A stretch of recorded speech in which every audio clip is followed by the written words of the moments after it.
Growth of divine love lessens worldly duties. What is needed is absorption in God, loving Him intensely. The nectar lake is the lake of immortality.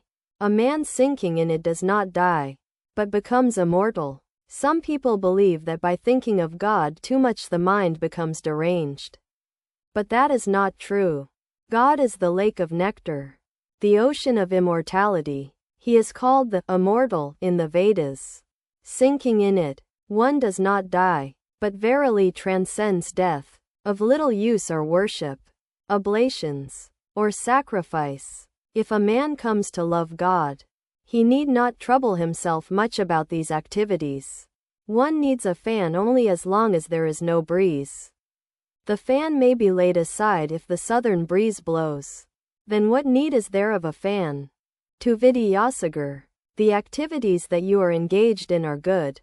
It is very good if you can perform them in a selfless spirit. Renouncing egotism, giving up the idea that you are the doer.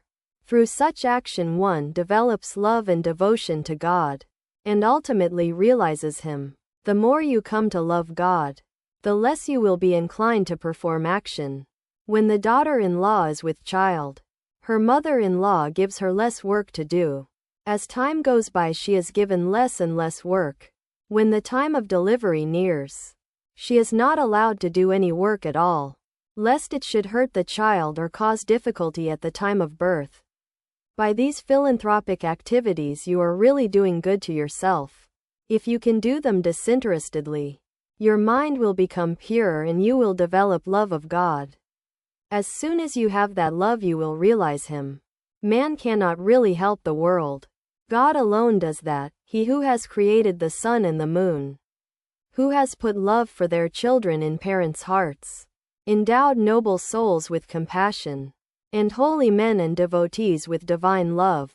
The man who works for others, without any selfish motive, really does good to himself. There is gold buried in your heart, but you are not yet aware of it. It is covered with a thin layer of clay. Once you are aware of it, all these activities of yours will lessen. After the birth of her child, the daughter-in-law in the family busies herself with it alone. Everything she does is only for the child. Her mother-in-law doesn't let her do any household duties.